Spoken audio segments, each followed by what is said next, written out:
Greetings, Earthlings, and welcome back to Podcastage. You hear that noise? It's time to get back on the small diaphragm condenser bus because I am back with a review of the Shure KSM141. This mic runs about $450. I did buy it with my own dollary dues. Like always, I'll throw some links in the description down below. All of my recording settings will be listed in the description, as well as the doobly-doo. And now, let us talk about what comes in the box.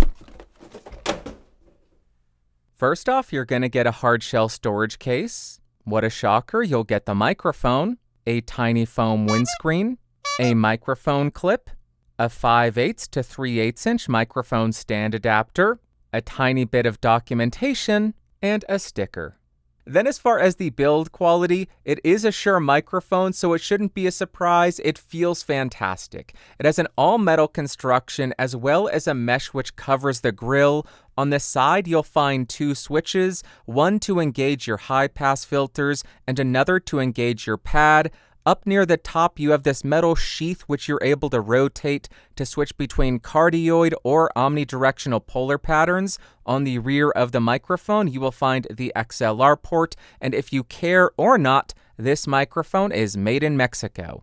Then as far as the specifications, I'm not going to read them to you, but I will have them all listed in the description, as well as up on the screen so you can pause and take a closer look if you want to dive a little bit deeper. Now, here's how the microphone sounds on the cardioid polar pattern about 6 inches away from my mouth. Now I have switched the microphone over to Omni. I'm at the same distance with the exact same gain setting, and here is how the Omni pattern sounds compared to the cardioid. Now I am on cardioid, rotating around 90 degrees to show you the off-axis rejection and coloration.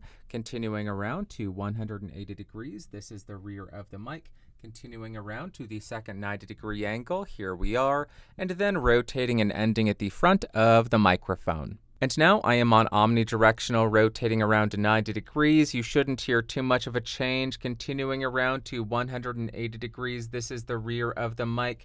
Continuing around to the second 90-degree angle, there we are, and then rotating and ending at the front. Then as far as the plosive rejection of this thing, just like all small diaphragm condensers, it is terrible.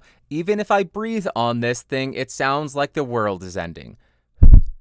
If you are using this for vocals, please provide a pop filter because it is pretty pecking potential. Now I am right on top of the microphone to exaggerate the proximity effect, and here is how it's sounding. What are you doing? Back off on it! Now I'm about 6 inches off of the microphone with it pointed at the corner of my mouth, and here is how it's sounding. Now I'm about 1 foot away from the microphone. Next, I'm about 2 feet away from the microphone. And finally, I'm about 4 feet away from the Shure KM141. No one ever uses these 4 feet away. Now I am typing on a keyboard with Gateron blue switches to see how much of my voice versus how much of the keyboard it picks up. And for the game and folk, now I'm typing on the SAD W and spacebar keys.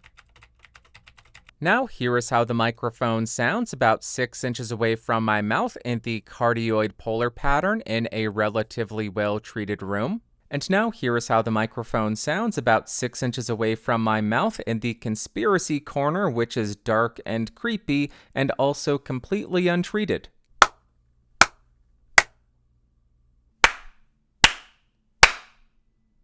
Now I have the microphone underboomed about 10 to 11 inches away from my mouth, pointed directly at it, in a relatively well-treated room. It is picking up some reflections from the desk, but here is how it sounds. Surprise, surprise, I am now in the untreated room, and the microphone is underboomed about 11 inches away from my mouth, and here's how it's sounding. And now I have the microphone overhead boomed about 11 inches away from my mouth, pointed directly at it in a relatively well-treated room, and here's how it sounds sitting at a desk.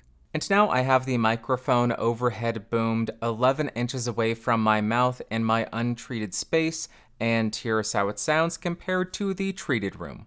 Now I want to see how effective the microphone is at rejecting shocks, so I'll start by tapping on my desk to see how much of that noise it rejects.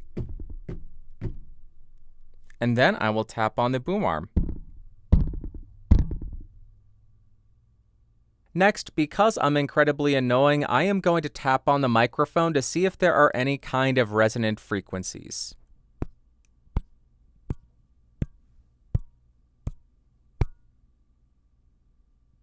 Now I am right on top of the microphone to exaggerate the proximity effect. I do not currently have a high-pass filter engaged, and here is how it's sounding. Now I'm in the exact same position, but I have the high-pass filter switch in the first position. This is 6 decibels per octave at 115 hertz, and here is how it's sounding in this configuration. And finally, in the same spot, I now have the high-pass filter in the second position. I believe this is minus 18 dB per octave at 80 hertz. And here is how this sounds. Which one do you like better? Let me know in the comments down below. Now here is a quick demo of how the pad is engaged. Currently I have it set to neutral. Now I have it set to minus 15 dB. Switching back to 0 dB, it is immediate.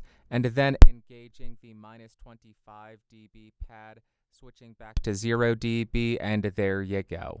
Now I want to see if the provided foam windscreen has any impact on the sound of the recording. So currently I'm about 6 inches off of the microphone without the windscreen installed, and here's how it sounds. And now here is a sample of the microphone with the provided foam windscreen in the exact same position, and here's how it sounds. And here is another sample speaking into the microphone 6 inches away without the provided foam windscreen installed. And for good measure, here is a second sample of the microphone with the provided foam windscreen.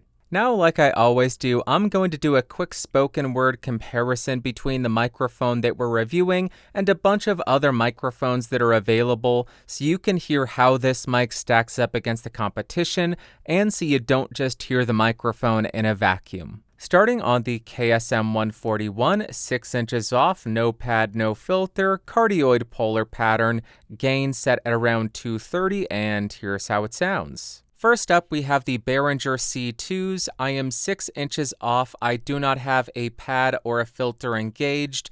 My gain is still set at 230. Check the lower third to see how much I boost it.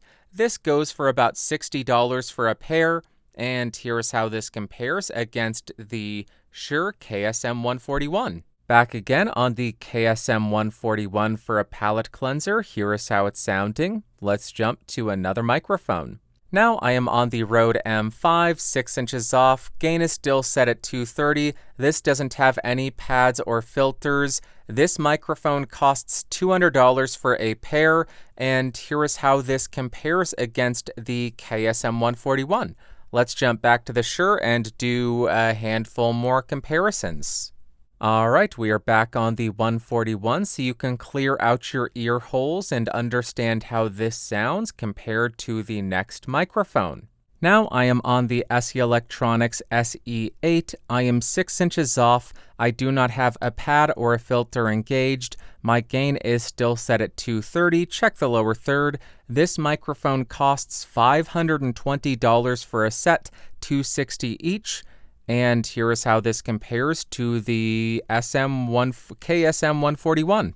Let's do some more. All right, back on the Shure KSM141 again. Nothing has changed. Here is how it's sounding. Big surprise. Let's hear another microphone. Now I am on the Shure SM81. I am 6 inches off. My gain is at 230. I don't have a pad or a filter engaged on this thing. This microphone costs $800 for a set, or $400 each.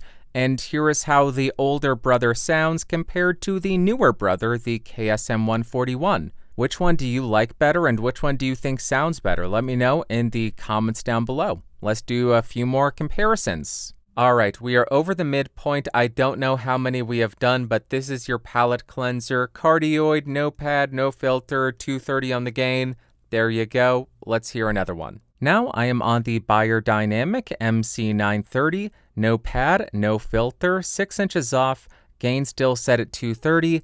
This microphone costs $700 each, or about $1,300 to $1,400 for a set.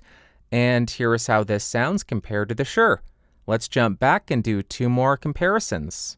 Back on the KSM141, we have 2 more mics to go, so get a good feel for how this sounds. Let's hear the second to last microphone. Now I am on the Neumann KM184. I am 6 inches off. This doesn't have any pads or filters available. My gain is still set at 230.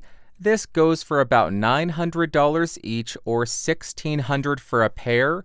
And here is how this microphone sounds compared to the 141. Let's jump back and do the final comparison.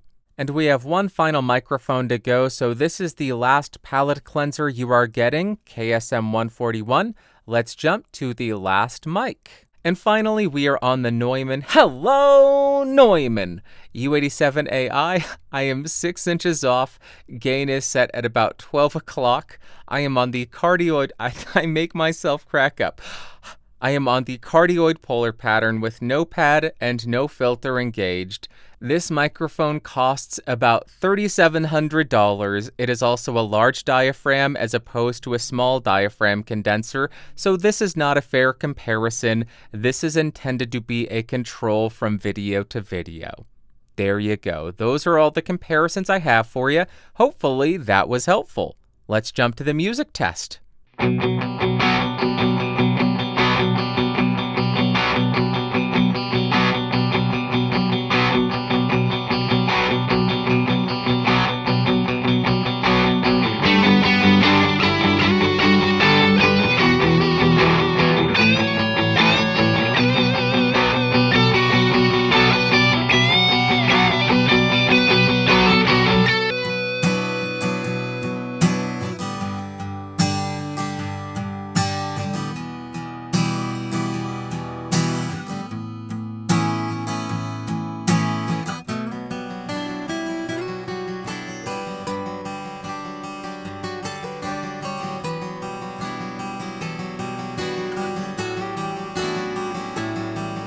It seems that it's Halloween season again.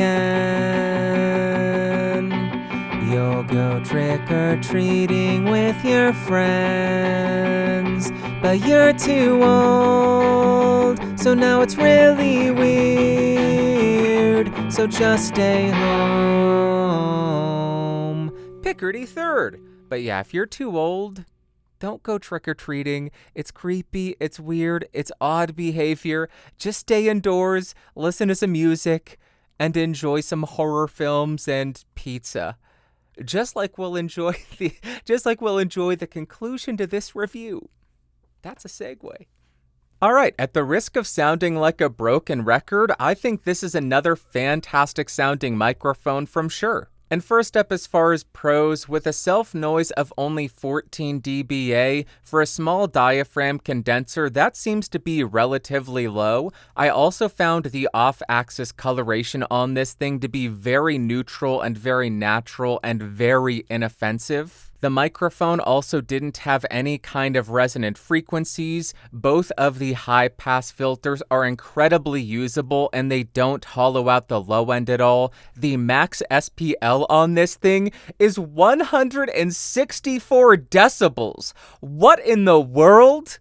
What? You also get 2 really good sounding polar patterns on this thing, and the sensitivity or the output on the KSM141 is a huge upgrade over the SM81. But then as far as cons, just like every single SDC that I've tried so far, this thing suffers pretty bad from plosives and wind noise, and for this price, I really wish that it came with some kind of shock mount, because even though it's not terrible at shock rejection, it would just make it a bit more usable right out of the box. And now, what are my overall thoughts and opinions of the KSM141? As far as the overall sound, you are getting a nice and controlled bass section. It doesn't come across too weak, but it is certainly not a powerful bass section. You get a nice and neutral midsection, and then you get a little bit of a bump in the treble region, which gives it a really nice and clear sound. On the electric guitar, I think it can work quite nicely, but I did hear a bit of sizzle in the upper frequencies. On the acoustic guitar, I think it sounds great if you're looking for a more balanced sound that's not really overpowering in the low end, and it gives you some nice detail and articulation in the top. For singing vocals, I think this thing sounds great. I didn't hear any frequencies that sounded out of place or anything that popped out as offensive. And finally, for spoken word, this thing offers a clear and balanced sound. When I heard this the first time, I actually shouted, "Why does it sound so good?" I really like how this thing sounds for spoken word. And to wrap up, would I recommend the KSM141? Yes, I would. If you're looking for an SDC that's relatively balanced with a slightly brighter top end, then I think this thing kicks absolute butt. To my ears, it sounds like the SM81 with a bit more of a controlled low end, and then a slight bump in the treble, which makes it more articulate and makes it a touch brighter. If you're looking for that flat sound, if you're looking for that more neutral and uncolored sound, then the SM81 would still be the route to go. But if you're looking for a slightly brighter, more articulate sound, if you want a slightly more controlled low end, or if you need the Omni and the Cardioid polar pattern, then the KSM141 to me is a no-brainer. Alright, that's all that I've got for you today. Thank you so much for watching. If you found this fun, interesting, or helpful, thumbs up. Hated it, thumbs down. Videos like this are made possible by these amazing people over here. They support the channel at $5 or more and allow me to buy microphones like this to make videos on them. So thank you to them, and thank you to you for watching and listening. I will talk to you next week. Bye-bye. Whoa, whoa, boop.